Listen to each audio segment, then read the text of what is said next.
All right, guys, here we go. We are back. We are back again with another video about the two people you see here pictured in this warm embrace, looking so happy to be with each other. Heck, is Ron even holding her? Anyways, the Amy Bradley disappearance. I already got one video made. You guys should go check that out. I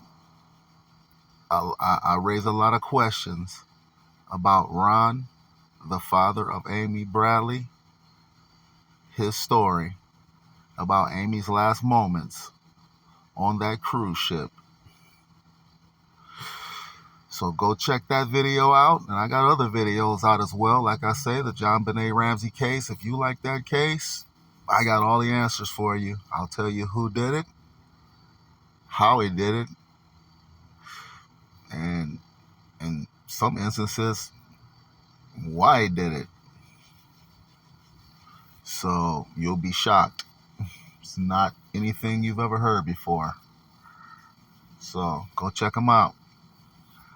But I just want to talk more about this case here. You know, I started looking at this case recently. I have to admit, I once saw this case probably 10 or 12 years ago. I'm not sure. On a Dateline episode, you know. And I have to tell you, when I saw that episode, the very first thing I thought when I heard Ron's story, the father, was, you know, it was just bizarre to me that the father would be in such a panic so quickly over a 23-year-old adult on a cruise ship, because I've been on cruise ships. I know how I can disappear on a cruise ship. Okay, I've been with family members. We've been on a cruise, and I didn't see him the whole cruise until the end of the cruise. So, I mean, it's easy. And he panicked so quickly. But, you know, I didn't give it much thought because back then I was so wrapped up in the John Benet Ramsey case. And again, I was really wrapped up into it, you know, involved.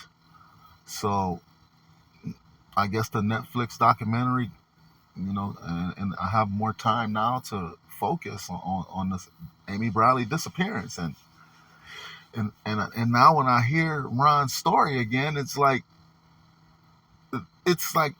how does anyone believe this story? He's lying. He can't even keep up with his own lies. You know, he says he saw Amy Bradley on the balcony. He says she was comfortable. He was going to let her sleep because in 20 minutes they were all going to wake up for breakfast. 20 minutes later comes and he doesn't wake them up for breakfast. Why? Why does he not wake them up for breakfast? It's like he made up a story on a fly and he can't keep up with his own lie. He doesn't wake up his wife. He doesn't wake up his son for breakfast because he just said he was. But for some reason he doesn't. And he never explains why he doesn't wake him up. You know? It's a story that's just fantastic. And I'll go over it again here. So, but before I do, I want to touch on something else really quick that I'm noticing about this case. The Bradley family is being, and when I say the Bradley family, I mean Ron, Eva, and Brad are being treated as if they are the victims here. Okay, they're not the victims here, okay? Amy Bradley is the only victim here, okay? That's it. Everyone else are suspects, okay? I'm seeing them getting treated. The Kardashians are on their side, and I mean, this case is unsolved. Everyone are suspects, okay? So even the Bradleys, okay? And another thing I noticed is that the Bradleys they're pointing the fingers at so many people in so many directions. It's almost like they are causing so much confusion in this case. Okay? They blame Yella from the band. They're blaming Royal Cruise Lines for negligence. They're blaming a waiter that asked where Amy was and was so attracted to Amy. You know, he was going to take her out to he's openly admitting at a dinner table that he's going to take her out to a club or a bar on the island, which is not allowed, but he's openly telling everyone at the table he's about to break the rules with Amy. Okay, they're pointing the finger at him. Okay, who else we got here? They're saying she's part of the S-Trade market. She was there. She's with them, pointing the finger at them publicly. She's with 4 men, following her everywhere she goes. She's been spotted with 4 men. Those 4 men, whoever they are, you know, pointing the finger at them that way. Let's see. Brad, I once saw Brad, the brother of Amy, on a podcast recently. He literally called Yella the prime suspect in the case. It's almost like, I mean, is Brad the lead detective here? I mean, you're literally publicly calling a man the prime suspect. Like what is that about? Like, I would sue this man if I was Yella. Even if I was guilty, I would sue that man. I mean, come on, you can't be, you need more than what you got to be out here publicly calling me a prime suspect. I mean, are you serious, Brad? I mean, wow. I see how he won the limbo contest now, because that is pretty low. Okay. They apparently were scammed out of $200,000 by someone. It's just, they are pointing the fingers everywhere. Okay. And it reminds me of something. Okay. In a lot of these crimes, these unsolved crimes. Not all the time, but many times. I'll give you an example off the top of my head. I'm thinking of an ex-NBA player, Lorenzen Wright, used to play in the NBA, was, you know, taken out in Memphis, Tennessee. And his wife was telling the cops, yeah, these guys came to the home and asking about some drugs and money or whatever. Turns out it was a wife. Had nothing to do with drugs or money or anything. She's trying to point the finger elsewhere. Another case I can think about off the top of my head is in Memphis, Tennessee as well, I believe. I guess everything's happening in Memphis. The Leicester Street Massacre, where 4 people were taken out, 6 kids were hurt, 2 died, a couple of them lived. Their uncle, which is one of the victims' brothers, was telling the cops, you know, there was a hit out on, there's word on the street, the gang was trying to take out the whole family and this, that, and the other. It turns out one of the kids tells the cops the uncle did it. So you always have to be wary of people who are close to an investigation, who are publicly naming suspects or telling the police about suspects that who they believe it may be. Sure, at times it may be true what they're saying, but at other times they may be trying to mislead you away from them. Okay? And in this Bradley case, I mean, geez, they're pointing a finger everywhere. I mean, I'm glad I wasn't on that cruise, especially in '98. I love to dance. I love to party.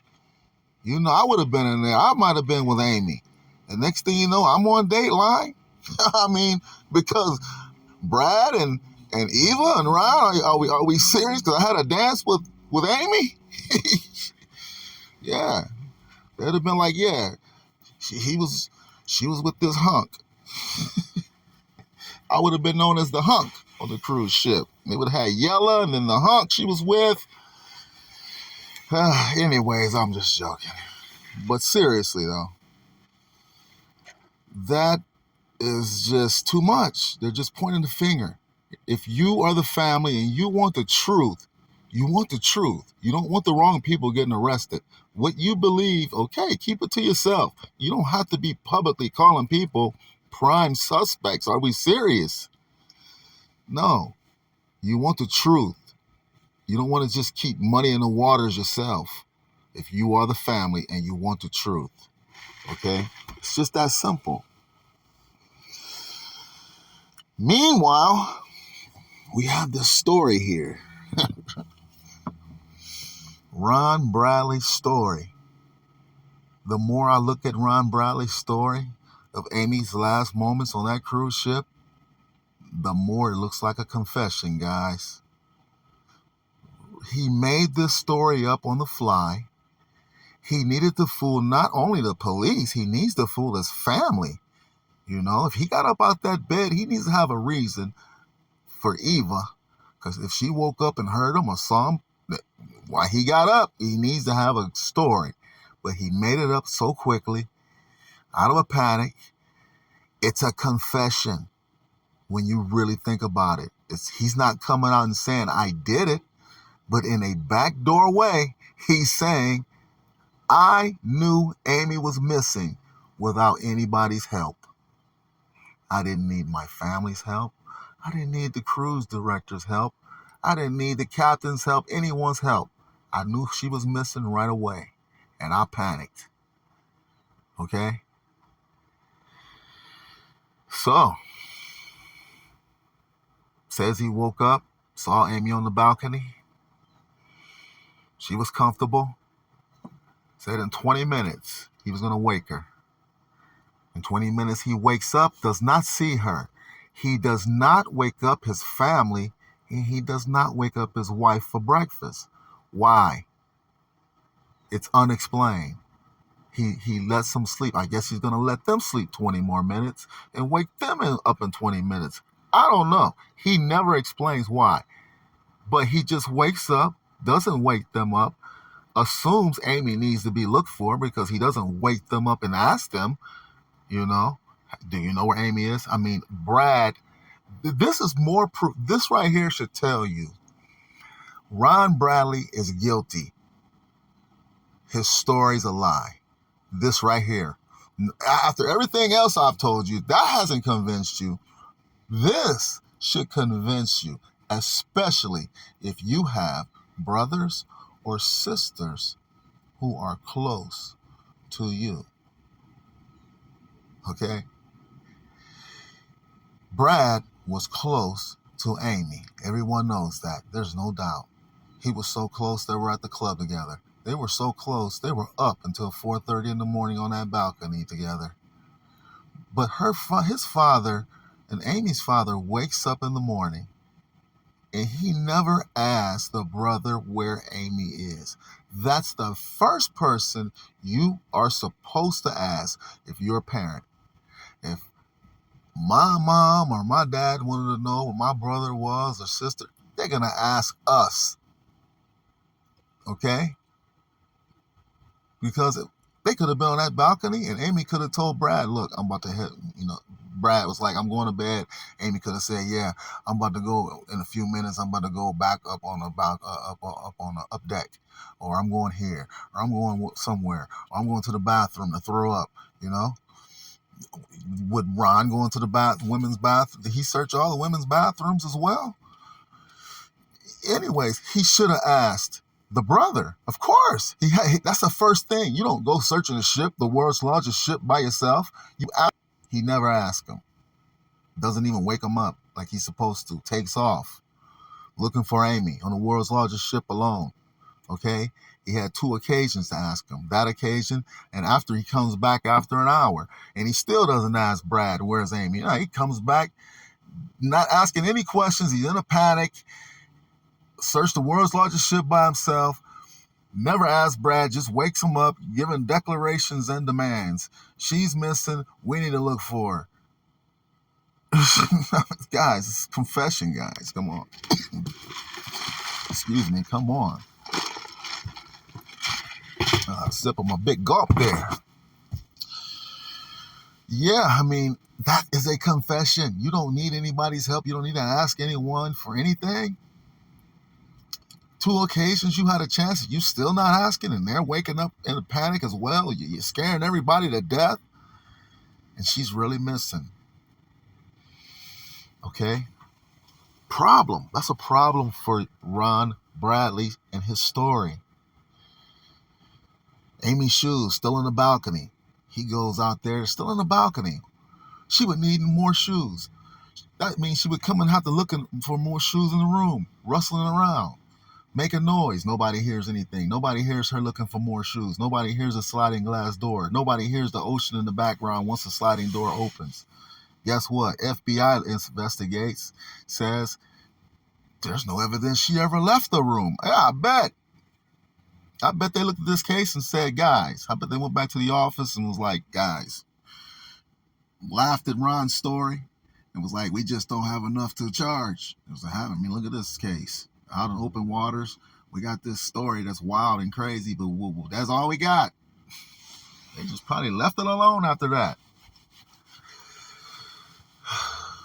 I hear Ron was throwing up blood. Didn't look like himself.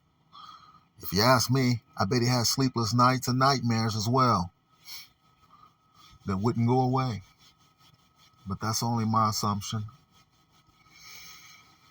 You know, he just seems like an overbearing father. Why are you getting up searching for Amy when you about to get up yourself in 20 minutes? You found it necessary to go check on a 23-year-old person? I'd be upset if I was a 23-year-old young man and my dad keeps searching for me and looking for me. I'm a grown man on a cruise ship trying to enjoy myself. From what I understand, Amy didn't even want to be on a cruise, but I could be wrong about that. I mean, the person who said it, it may not be true, but I have heard that. But he seems just so overbearing, searching for Amy on his own. So, you know, it doesn't look good for Ron, you know. It just appears that he's lying. That story was made up on the fly. And he just looks guilty here, guys. So they want to point the finger everywhere else. I bet I would be pointing the finger at everyone as well. I'd be suing everyone. I'd be pointing the finger. I'd be saying I got scammed out of $200,000 because if I got scammed out of $200,000, of course I didn't throw my daughter overboard, right? Yeah, I mean, you know, it appears something happened on that balcony, guys, between Ron and Amy. You know, it really does. And in a panic, he made up that story. And for all this time, that story has flew. I don't know how it flies. I don't know how it has wings, but it has flown. I'm here to try to bring that story down.